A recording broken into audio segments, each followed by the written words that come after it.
হরে কৃষ্ণ কৃষ্ণ কৃষ্ণ হরে হরে, হরে রাম রাম রাম হরে হরে, হরে কৃষ্ণ কৃষ্ণ কৃষ্ণ হরে হরে, হরে রাম রাম রাম হরে হরে, হরে কৃষ্ণ জয় রাধে রাধে রাধে, হরে কৃষ্ণ। ওমা একটু উলুধ্বনি দেন না, হরে কৃষ্ণ জয় রাধে, হরে কৃষ্ণ।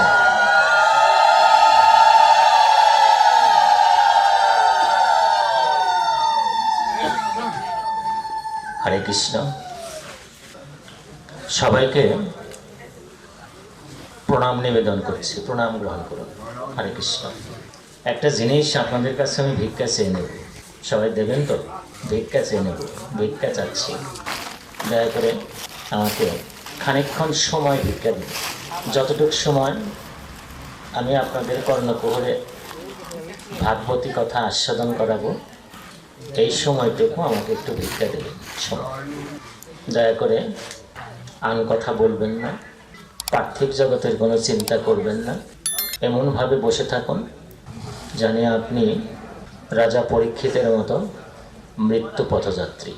আমি কিন্তু জোর করে আপনাকে মৃত্যু পথযাত্রী বানাচ্ছি না, জোর করে না। আপনি নিজেই একটু ভেবে দেখুন, এই যে শ্বাসটি আপনি ছেড়ে দিলেন, যদি এই শ্বাসটি আর ফিরে না আসে, যদি আপনি না নিতে পারেন, তখনই তো আপনার চোখটা বন্ধ হয়ে যাবে, যাবে না মা? যাবে। আর যখনই চোখ বন্ধ হয়ে যাবে, শ্বাস আর আসলো না, তখনই কিন্তু আপনি সেই কালে চলে গেলেন। হরে কৃষ্ণ। তাহলে এতটুকু সময় ভগবান কৃষ্ণচন্দ্রকে স্মরণ করুন, সাত্ত্বিক যুগল বিগ্রহ রূপ স্মরণ করুন, মানসপটে ভেবে নিন আজকে আমাদের জীবনের সবচেয়ে বড় সুদিন। আমি যতগুলো সুদিন পেয়েছি জীবনে, আজকে হচ্ছে সবচেয়ে বড় সুদিন। কেন সুদিন? যে আজকে আমি আপনাদের কর্ণকুহরে দু চারটি কৃষ্ণ কথা, ভাগবতী কথা প্রবেশ করাতে পারবো, আর আপনিও আপনার ওই কর্ণযুগল দিয়ে কৃষ্ণ কথা, ভাগবতী কথা ভিতরে নিতে পারবেন, শুনতে পারবেন, আচ্ছাদন করতে পারবেন, হৃদয় বিগলিত করতে পারবেন। এটাই হচ্ছে সুদিন। যেদিন আপনি কৃষ্ণ কথা শুনবেন সেদিন হচ্ছে সুদিন, আর যেদিন কৃষ্ণ বিমুখ থাকবেন, ভাগবত বলছে সেই দিন হচ্ছে তোর জীবনের দুর্দিন। আছেন যার তার হাতে খাচ্ছেন, যা তা খাচ্ছেন। দেখুন তো মা, এগুলো করেন কি? এগুলো করি আমরা, করি? হয় হয়, করছি আমরা। এগুলোর একটা পাপ আছে না? পাপ আছে না? পাপ আছে। এগুলোর থেকে পাপ হচ্ছে, প্রতিদিন হচ্ছে, ক্ষণে ক্ষণে হচ্ছে। এটা থেকে মুক্তি পাবেন কিভাবে? আপনি গীতা পড়ুন, গীতা পড়ুন। গীতা যদি পড়তে পারেন, তাহলে এই পাপগুলো আপনাকে স্পর্শ করতে পারবে না। হরে কৃষ্ণ, পারবে না। এখন এখানে কিন্তু ব্যাখ্যাটা একটু অন্যরকম করাও যেতে পারে, যে আমি ওগুলো খাবো, এসে গীতা পড়বো, তা কি হবে? আমি ওগুলো খাবো, যাত্রার হাতে খাবো, যেখানে সেখানে যাব, আবার এসে গীতা পড়ব, তা কি হবে? হরিনাম শুনলে সর্ব পাপ শেষ হয়ে যায়। একজন পাপীর সাধ্য নেই তত পাপ করে না হরিনামে। তাহলে আমি পাপ করব আর হরিনাম শুনবো, তাতে কি হবে? তা কিন্তু হবে না, তা কিন্তু হবে না, হবে না। তাহলে আপনি দয়া করে ওই যত্রতত্র খাওয়াটা বাদ দিয়ে দিন, যা তা খাওয়াটা বাদ দিয়ে দিন, যার তার হাতেও খাওয়াটা বাদ দিয়ে দিন, দিয়ে অন্তরটাকে একটু শুদ্ধ করেন। শুদ্ধ করে ভাগবতী কথা আস্বাদন করেন, আপনার ক্ষেত্রটা প্রস্তুত করেন। ভাগবতী কথা ভিতরে প্রবেশ করবে, অঙ্কুরোদ্গম হবে, কৃষ্ণ প্রেম জাগরিত হবে, ভিতর থেকে প্রেম জাগরিত হবে, ভালোবাসা জাগরিত হবে।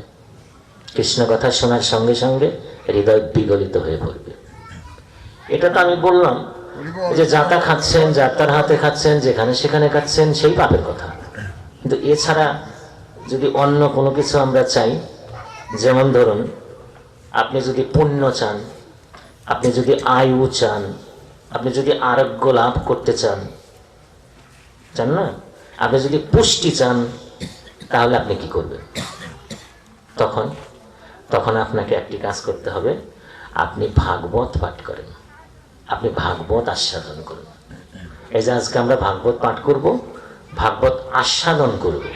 আস্বাদন, বারবার কিন্তু শব্দটি বলা হচ্ছে আস্বাদন। কেন আস্বাদন? যে ভাগবত বলছে পিবতং ভাগবতং রসমালয়ং মুহুরুহু রসিকা ভবি ভাবুকা। হে রসিক, ভাবুক সভাসদগণ, ভাগবত রস আস্বাদন করো, ভাগবত রস পান করো। ভাগবতী কথা যখন বলা হবে সেটি রস আকারে আপনার ভিতরে নেওয়া চাই এবং সেটি আপনাকে পান করতে হবে। কানে নেবেন, আত্মায় নিয়ে যাবেন, ভিতরে নিয়ে যাবেন, বিগলিত হবেন, আস্বাদন করবেন। এটি হলো পান করা, শুধু শোনা না কিন্তু। শ্রবণং মঙ্গলম, ঠিক আছে, কিন্তু পিবতং ভাগবতং রসমালয়ম, এবং এর কোনো কিছুই ফেলনা না। এটা একদম পরিপূর্ণ একটা রসগোল্লা। কিরকম রসগোল্লা? আপনি যেখান থেকে রসগোল্লার মুখ দেবেন সেখান থেকেই মিষ্টি পাবেন, তাই পাবেন না? নাকি রসগোল্লার কোনো আখ পিস বা আছে? যেখান থেকে মুখ দেবেন সেখান থেকেই মিষ্টি লাগবে। আর ভাগবতের প্রতিটি কথা, প্রতিটি শব্দ, প্রতিটি বর্ণ আপনার কাছে মিষ্টি লাগবে। কখন লাগবে মা? ওই যে যেটি বললাম, যদি ক্ষেত্রটি উর্বর হয়। আর ক্ষেত্র যদি উর্বর না হয় তাহলে এগুলোকে স্বাভাবিক কথা মনে হবে। আপনি নিজেই বুঝতে পারবেন আপনার দেহটি উর্বর কিনা। যদি উর্বর হয় সবগুলো কথা ভালো লাগবে, ভালো লাগবে। দেখুন, শ্রীমদ ভাগবতং পুণ্যং, শ্রীমদ ভাগবতং পুণ্যং মায়ুর আরোগ্য পুষ্টিরম পঠনাশ্রবণাদ বা বিসর্ব পাপ ওই বিমুষ্যতে। আপনি যদি ভাগবত পাঠ করেন, ভাগবত আস্বাদন করেন, তাইলে আপনার ভিতরে ধর্ম আসবে। ধর্ম অর্থাৎ বিধি বিধান মেনে চলার মানসিকতা তৈরি হবে আপনার ভিতরে এমনিতেই। ধর্ম মানে কি? ধর্ম মানে যা ধারণ করবেন, যা ধারণ করলে আপনার ইহজাগতিক মঙ্গল হবে, পারলৌকিক মঙ্গল হবে, আপনি মোক্ষপ্রাপ্ত হবেন, আপনার জীবন যাপিত জীবন সবকিছু সুন্দর হবে, সেটাই তো ধর্ম। এবং বিভিন্ন শাস্ত্র সম্মত যে বিধিবিধান, বেদোক্ত যে বিধিবিধান, সেটাই তো ধর্ম। যখন আপনি ভাগবত আস্বাদন করবেন তখন আপনা আপনি আপনার মনে হবে যে না, এটির শাস্ত্রগত বিধান কি, আমি সেই অনুযায়ী কাজ করব। আপনি অযথা গায়ের জোরে ওটি করতে যাবেন না। পাশের বয়োজ্যেষ্ঠকে আপনি জিজ্ঞাসা করবেন যে এটির শাস্ত্রগত কোনো নিয়ম কি, কোনো নিয়ম আছে কিনা, কোনো বিধান আছে কিনা, সেটা আমাকে একটু বলুন, আমি সেই অনুযায়ী কাজ করব। ধর্মীয় বিধান আপনাকে মেনে চলতে হবে। তখন আপনার ভিতরে ধর্মবোধ সৃষ্টি হবে যদি আপনি ভাগবত আস্বাদন করেন। আর কি হবে? পুণ্য হবে, যেটির জন্য আপনারা আকুল ব্যাকুলিত, পুণ্য। তবে পুণ্য ছেলেও বাবা স্বর্গ কিন্তু চান না। পুণ্য প্রাপ্ত হলেও স্বর্গ কিন্তু চাবেন না। স্বর্গ চাবেন না কি কারণে? যে স্বর্গের অধিষ্ঠাতা হচ্ছেন কে? ইন্দ্রদেব। আপনার যতদিন পুণ্য আছে ততদিন ইন্দ্রদেব আপনাকে ওখানে রাখবে। তারপরে যখন পুণ্য শেষ হয়ে যাবে ইন্দ্রদেব বলবে বাবা তুমি এখন চলে যাও, ম্যাচ শেষ হয়ে গেছে। তাহলে আমি কি চাবো? স্বর্গ না, চাবো বৈকুণ্ঠ ধাম, যেখানকার অধিষ্ঠাতা হচ্ছেন আমার প্রভু, আমার বিষ্ণু, আমার হরি। যদি ওখানে যেতে পারি, ওখানকার অধিষ্ঠাতা হচ্ছে বিষ্ণু, তার চরণে তিনি আমাকে নিয়ে নেবেন, আমার আর ফিরে আসতে হবে না। এই পঙ্কিলময় সংসারে এসে এই পঙ্কিল আমার গায়ে আর মারতে হবে না, পাপ আর আমাকে করতে হবে না, আমি প্রভুর চরণে লীন হয়ে যাব। হরে কৃষ্ণ, হরে কৃষ্ণ। জয় রাম। আপনি আরোগ্য লাভ করবেন যদি ভাগবত আপনি আস্বাদন করেন, আরোগ্য লাভ করবেন। এই যে আমরা এখানে যারা বসে আছি, যাদের ভিতরে যদি কোনো রোগ থাকে, সঞ্চিত রোগ, আজকে একদম ভাগবতের কাছে কান্না করেন, হৃদয় গলিয়ে বলেন, আপনি আরোগ্য লাভ করবেন। ভাগবতের এত গুণ, আরোগ্য লাভ করবেন। আপনি গৌর সুন্দরকে আলিঙ্গন করেন, আলিঙ্গন করেন, আপনি ভাগবতকে প্রণাম করেন, ভাগবতের কাছে বলেন তুমি আমাকে সুস্থ করে দাও, আপনি আরোগ্য লাভ করবেন। সঞ্চিত পাপের ফলে রোগ হয়, আর ভাগবত শুনলে সঞ্চিত পাপ নাশ হয়। কাজে আপনি আরোগ্য লাভ করবেন। আরেকটি ভালো জিনিস আপনি পাবেন, সেটি কি? পুষ্টি পাবেন। পুষ্টি, পুষ্টি বলতে পুষ্টির ব্যাখ্যাটা কিন্তু একটু চমৎকার ব্যাখ্যা, একটু চমৎকারিত্ব আছে। কিরকম? পুষ্টি বলতে সাধারণত আমরা দেহের পুষ্টি বুঝি, দেহ ষষ্ঠ, দেহ যাতে ভালো হয় এরকম বুঝি। কিন্তু ভাগবত যে পুষ্টির কথা বলছে, এটা দেহ পুষ্টির কথা না। এটা হচ্ছে আপনি ওই যে প্রথম যে কথাটি ধরে শুরু করেছিলাম আমি, যত্রতত্র গমনাগমন, যত্রতত্র আহার, যার তার হাতে আহার ইত্যাদি করতে করতে করতে করতে আপনার ভিতরের যে পাখিটা, পাখি আছেন একটা, পাখি আছে তো, পাখিটাকে একদম দুর্বল করে ফেলছেন, একদম দুর্বল করে ফেলছেন। মানে মুমূর্ষ অবস্থায় পাখিটা আছে, নড়তেও পারছে না, চড়তেও পারছে না, কিছু করতেও পারছে না, বলতেও পারছে না। শুধুমাত্র ভিতর থেকে তার প্রভুকে ডাকছে, পরমাত্মাকে ডাকছে যে প্রভু তাড়াতাড়ি আমাকে তোমার সাথে নিয়ে আসো। এই যে মৃত্যু এগিয়ে আসছে, কার জন্য? আপনার ভিতর থেকে মৃত্যু চাচ্ছে। আপনি না চাইলে কি হবে? একজন কিন্তু চাচ্ছে, সে হচ্ছে আপনার ওই পাখিটা। বড় কষ্টে আছে, বড় কষ্টে আছে। ও তো কোনো আহার পাচ্ছে না, ও কোনো আহার পাচ্ছে না।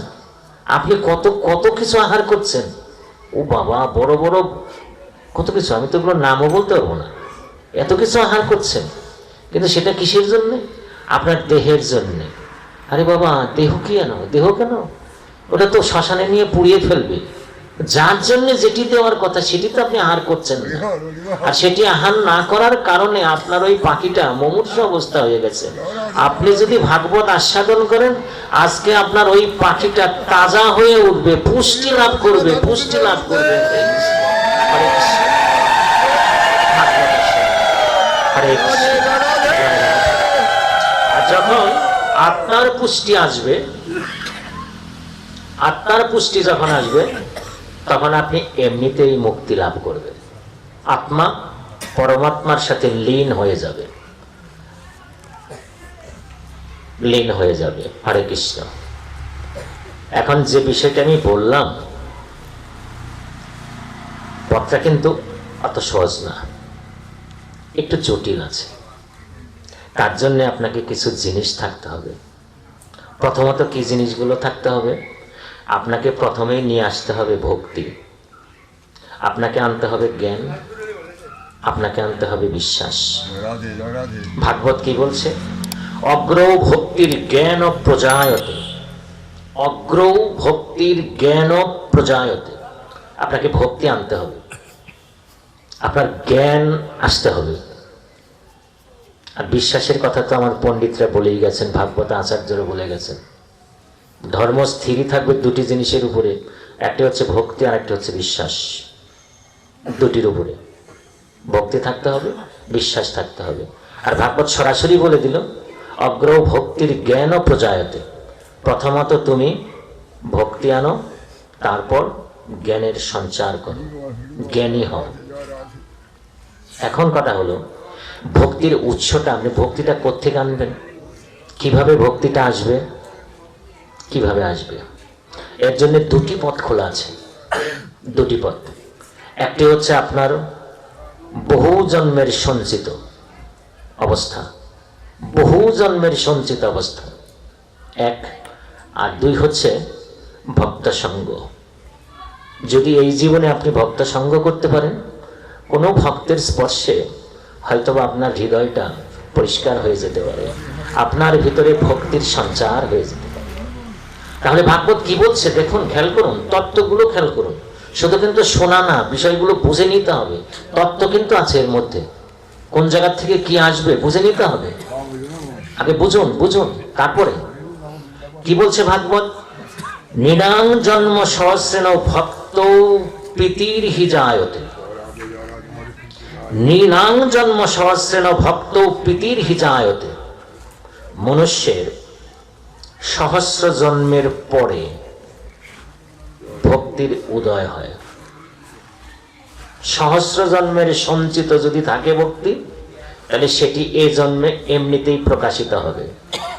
এই যে আপনারা যারা এসছেন বৈষ্ণব, কলির বৈষ্ণব, তাদের ভিতরে বিশ্বাস করুন সহস্র জন্মের ভক্তি আছে, যে কারণে বহু বাধা উপেক্ষা করেও আপনি কিন্তু এখানে বসে বসে ভাগবত আস্বাদন করছেন। আছে বলছে যারা আসেনি, আসতে পারেনি, ব্যস্ততা ঝামেলা, তাদের সংকট আছে। শাস্ত্র বলছে সংকট আছে, আস্তে আস্তে আস্তে আস্তে কাটবে, এত তাড়াতাড়ি না। আর আপনারা যারা এসছেন, কেন বাসায় থাকলে বাড়িতে থাকলে কত আনন্দ করতে পারতেন নাকি? দেহগত আনন্দ না, মনগত আনন্দ, আহা কত কিছু, আনন্দ ফুর্তি, নাতি নাতগর কত কিছু আছে, করতে পারতেন। কিন্তু ওগুলোকে বাদ দিয়ে আপনি কৃষ্ণ নামের জন্য, ভাগবতী কথা শোনার জন্য ছুটে এসছেন। তার মানে কি, এখানে প্রমাণ হয় আপনার ভিতরে সহস্র জন্মের ভক্তি সঞ্চিত আছে। আর যদি সঞ্চিত থাকে, নিনাং জন্ম সহস্রেন, নিনাং জন্ম সহস্রেন ভক্ত প্রীতির্হি জায়তে, সহস্র জন্মের সঞ্চিত পুণ্য ফলে মানুষের ভক্তির অনুরাগ হয়, ভক্তিতে অনুরাগ জন্মে, সেটি আছে। আর কি এখন, এখন শুধু ভক্ত সঙ্গ, শুধু ভক্ত সঙ্গ। এই যে ভক্ত সঙ্গ, কৃষ্ণ নামের আসরে যাবেন, ভাগবতী নামের আসরে যাবেন, ভক্ত পাবেন, আকুলিত বিকুলিত হয়ে একদম আলিঙ্গন করবেন, জড়িয়ে ধরবেন। যদি কৃপা হয় প্রভুর, কোনো ভক্ত যদি আপনি পেয়ে যান সত্যিকার অর্থে, যদি কোনো বৈষ্ণব পেয়ে যান, তাহলে কিন্তু আপনি উদ্ধার পেয়ে গেলেন। হরে কৃষ্ণ, উদ্ধার পেয়ে গেলেন। হরে কৃষ্ণ, জয় রাম। এখন বাবা, এটা আমি ভক্তির কথা বললাম, আমি ব্যাখ্যাগুলো একটু ছোট ছোট করে দিয়ে যাচ্ছি, আমি ছোট ছোট করে দিয়ে যাচ্ছি। ভক্তির কথা বললাম, জ্ঞানের কথাটা বলি। আমরা যারা শিক্ষিত, একাডেমিক পর্যায়ে যারা আছি, একাডেমিক শিক্ষিত, নামের চেয়ে অনেকেরই ডিগ্রি বড় হয়ে গেছে না, ডিগ্রি বড় হয়ে গেছে, এটা হচ্ছে একাডেমিক শিক্ষা। এবং তাতে আমি কি জ্ঞানী ভাবছি নিজেকে, কিন্তু আমার ভাগবত এটাকে জ্ঞানী বলছে না। ভাগবত জ্ঞানী বলছে কাকে? একদম স্পষ্ট একটা শ্লোক দিয়ে দিচ্ছি, সেটি কি? মাতৃবৎ পরদারেষু পরদ্রব্যেষু লোষ্ট্রবৎ আত্মবৎ সর্বভূতেষু যা পশ্যতি সপণ্ডিত জ্ঞানী নবা। খুব সুন্দর একটা কথা। পরস্ত্রী মা, এই বোধ ভিতরে জাগতে হবে। যদি জাগে, আপনি জ্ঞানী, আপনি পণ্ডিত। পরের জিনিস রাস্তার ঢিলের মতো মনে হতে হবে, রাস্তার ঢিলের মতো মনে হবে। রাস্তায় যেমন একটা মাটির টুকরো পড়ে থাকলে, ঢিল পড়ে থাকলে যেরকম আপনি ওটা দেখেন না, ওটা তুচ্ছ মনে করেন, পরের ধন সম্পত্তি এগুলোকেও আপনি ওইরকম দেখতে হবে। আপনি যদি দেখতে পারেন, আপনি জ্ঞানী, আপনি পণ্ডিত। আর কি? আত্মবৎ সর্বভূতেষু, পৃথিবীতে এই মর্তধামে যত প্রাণী আছে, প্রাণ আছে, সব প্রাণ আর আপনার প্রাণ, ওদের আত্মা আর আপনার আত্মা একই আত্মা, একই আত্মা, একই আত্মা। এই বোধ যখন জাগবে আপনার, তখন আপনি জ্ঞানী, তখন আপনি জ্ঞানী। যদি এটি লালন করতে পারেন, তখন আপনি জ্ঞানী, তখন আপনি পণ্ডিত। তাছাড়া কিন্তু না। কেন? আপনার দেহে যে আত্মাটি আছে, এই আত্মাটির নাম হচ্ছে জীবাত্মা। আপনি জীব, তাই নাম হয়েছে জীবাত্মা। আর ওই যে পশু পাখির ভিতরে যে আত্মাটা আছে, একই আত্মাই কিন্তু। আপনার যে আত্মা, ওই আত্মা একই আত্মা, শুধুমাত্র ওই দেহের কারণে, ওর আকার আকৃতির কারণে পার্থক্য, আর আপনার আকার আকৃতির কারণে পার্থক্য, আমার আকার আকৃতির কারণে পার্থক্য। একই আত্মা। এই আত্মাটা কোন জায়গার থেকে আসছে? পরমাত্মার অংশ থেকে আসছে। আবার এটি কোথায় যায় লীন হবে? ওই পরমাত্মার সাথে যে লীন হবে। রাসলীলায় যেমন লীল হয়ে গেল, নাকি রাসে রাসে যেমন লীন হয়ে গেল, এই আত্মাগুলো কিন্তু ওই পরমাত্মার সাথে লীন হয়ে যাবে, যদি শালীনতা থাকে, যদি পত্রা তৈরি থাকে, পত্রা তৈরি পেয়ে যায়, পত্রা তৈরি হয়ে যায়, তাহলে কিন্তু পরমাত্মার সাথে লীন হয়ে যাবে। আর পরমাত্মার সাথে যে লীন হয়ে যাওয়া, ওটাই কিন্তু মোক্ষ লাভ করা। হরে কৃষ্ণ, জয় রাধে। জ্ঞানী এবং ভক্তি দুটি জিনিস বললাম। আর হচ্ছে বিশ্বাস। আমি কোনো যুক্তি দেব না, তবে একটি কথা বলি, ধর্মীয় কোনো বিষয় নিয়ে তর্ক করবেন না, কোথাও না। তর্ক করার কোনো সুযোগ নেই। যা কিছু ঘটছে সব সম্ভব, সব সম্ভব, সব সম্ভব। যদি আপনার সামনে কেউ বলে কিছুক্ষণ আগে দেখে আসলাম আকাশ দিয়ে হস্তি উড়ে যাচ্ছে, আপনি বিশ্বাস করবেন? কেন বিশ্বাস করবেন? না, ভগবান ইচ্ছে বলে সব কিছু পারে। এই পৃথিবীতে অসম্ভব কিছু নেই, সব সম্ভব, সব সম্ভব। ধর্মের প্রতিটি কথা, প্রতিটি কাহিনীতে আপনার বিশ্বাস রাখতে হবে, সব সম্ভব। কোনো যুক্তি দেবেন না। যুক্তি দেয় তারাই যাদের ভিতরে জ্ঞান আসেনি। কোন জ্ঞান? ভাগবতের জ্ঞান। একাডেমিক জ্ঞান যখন আসবে তখনই তারা যুক্তি দেবে। আমি যদি এখন বলি যে আকাশে ঘোড়া উঠছে, তখনই একাডেমিক শিক্ষিত এক ছেলে দাঁড়িয়ে বলবে আপনার মাথায় কিছু আছে? ঘোড়া কখনো আকাশে উড়ে? উড়ে? কিন্তু আমাদের তো অনেক বিষয় আছে আকাশে উড়ে, আছে না? আকাশে উড়ে কত কথা আছে। সাগরের উপরে পাহাড়, সাগরের উপরে সেতু তৈরি করা হলো, এটা কি সম্ভব? পাথর ভাসছে, এটা কি সম্ভব? এখনকার এই একাডেমিক শিক্ষিত জ্ঞানীরা কি এটা বিশ্বাস করবে? পাথর কি কখনো ভাসে? অথচ আমার ভাগবত কি বলছে, আমার বৈষ্ণবরা কি বলছে, যে নামের গুণে পাথর ভাসে। এখন এটা বিশ্বাস করবে কে? যে বৈষ্ণব সে বিশ্বাস করবে, যে জ্ঞানী সে বিশ্বাস করবে, যে একাডেমিক শিক্ষিত যে সে তো বিশ্বাস করবে না, সে অযথা তর্ক শুরু করবে, যুক্তি দাঁড় করবে। অতএব পায়ে ধরে অনুরোধ করছে, ধর্মের বিষয়ে কখনো কোনো যুক্তি দাঁড় করবেন না। বিশ্বাস করবেন আমার ভগবান পারে, সবকিছু পারে, সবকিছু সম্ভব। তিনটি জিনিস যদি থাকে আপনার ভিতরে ভাগবতী কথাগুলো প্রবেশ করবে, হৃদয় অঙ্কুরিত হবে, কৃষ্ণ প্রেম জাগরিত হবে। হরে কৃষ্ণ। কথাটি কিন্তু খুবই খুবই মজার কথা এবং চমৎকারিত্ব আছে। মা বলে ভাবতে হবে সবাইকে। মা। আত্মবৎ সর্বভূতেষু, মাতৃবৎ পরদারেষু, লষ্ট্রবৎ পরদ্রব্যেষু। ভাবুন, ভাবুন, যদি বৈষ্ণব পথে আসেন, এই পথে যদি আসেন, তাহলে আগে এই তিনটিকে আগে ঠিক করে নেন। আপনার মনটাকে ঠিক। ওমা কিভাবে হবে এটা? মুখে মুখে হবে না, তা হবে না। আগে আচ্ছা, জমিতে সার দিলে কি হয়? ফসল পুষ্ট হয়, ফসল বেশি ধরে, গাছ ভালো হয়, শস্য ভালো হয়, এক কথায় সারে। হ্যাঁ, আপনি যে আহারটা করছেন সেই আহারে কি পুষ্ট হচ্ছে? কি আহার? আহার কি সুন্দর জিনিস খাচ্ছেন, কত ভালো ভালো জিনিস খাচ্ছেন না? সেটা কি হচ্ছে একটু হিসাব করে নিতে হবে।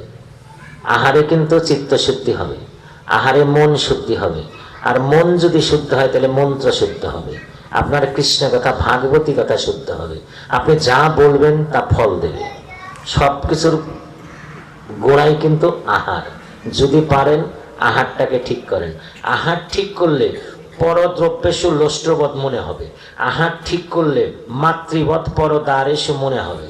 প্রতিদিন যদি আপনি ওই রকম অন্য কিছু খাবার খান, তাহলে মাতৃবৎ পরদারেষু মনে হবে না। হবে না, হবে না। জোর করলে তো হবে না। আমি শুনে আসছি আজকের থেকে আমি সবাইকে মা বলে ডাকবো। মনে মনে ডাকতে পারেন, মুখে মুখে মা বলে ডাকতে পারেন, কিন্তু মনে মনে হবে না। তার মানে কি? আহার আপনাকে দিচ্ছে না। আহারটা এমন আহার আপনি করুন, তাতে আপনার মুখে এমনিতেই ভিতর থেকে মা ডাক বেরিয়ে আসবে, বেরিয়ে আসবে। সাত্বিক আহার সেবা করতে হবে, ভগবানের প্রসাদ সেবা করতে হবে। আর আপনি যা সেবা করছেন না, তাতে মা না অন্য কোনো ডাক আসে। হরে কৃষ্ণ। কষ্ট নেবেন না। আহারটাকে আগে ভালো করুন, নিজের মতো করে করুন, এই পথের মতো করে করুন। যদি করতে পারেন তাহলে এই তিনটি জিনিস আপনার ভিতরে সৃষ্টি এমনিতেই হয়ে যাবে।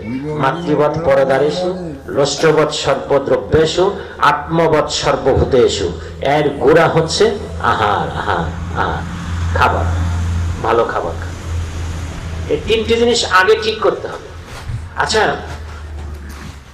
যদি এগুলো ঠিক না হয় তাহলে কি হবে?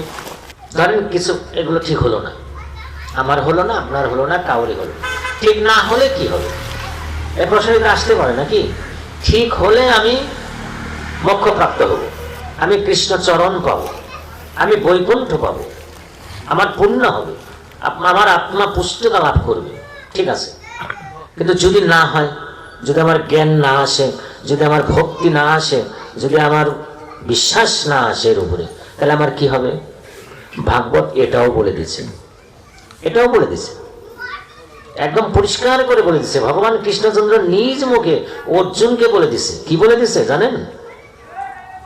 অজ্ঞস্যা শ্রদ্ধানাস্য সংশয়াত্মা বিনশ্যতি। বিনশ্যতি, সে হবে অজ্ঞ। অজ্ঞ, অজ্ঞ শব্দের অর্থ কি? কিচ্ছু জানে না। যে জানে না কিছু, সে হবে অজ্ঞ, সে হবে অজ্ঞ, সে হবে শ্রদ্ধাহীন। আর যে কিছু জানবে না, সে কাউকে শ্রদ্ধা করবে না। কোনো বস্তুর উপরে তার শ্রদ্ধা থাকবে না, কোনো বিষয়ের উপরে কোনো শ্রদ্ধা থাকবে না, কোনো আলোচনার উপরে তার শ্রদ্ধা থাকবে না। সে বয়োজ্যেষ্ঠ মানবে না, কোনো কিছু মানবে না, সে হবে শ্রদ্ধাহীন। আচ্ছা, আর কি হবে? তার বিনাশ হবে। বিনশ্যতি, তার বিনাশ হবে, নিশ্চিত বিনাশ হবে। আচ্ছা, বিনাশের আগে কি কোনো চিহ্ন ফুটে দেখা যাবে না? চিহ্ন উঠবে না? মানুষ চলে যাওয়ার আগে কিছু চিহ্ন দেখা যায় না? যায়। যখন তার বিনাশ হবে, অজ্ঞ লোকটির বিনাশ হবে, তখন তার আগে সে কিছু আচরণ শুরু করবে সমাজে। তার যাপিত জীবনে কিছু আচরণ সুস্পষ্ট করবে।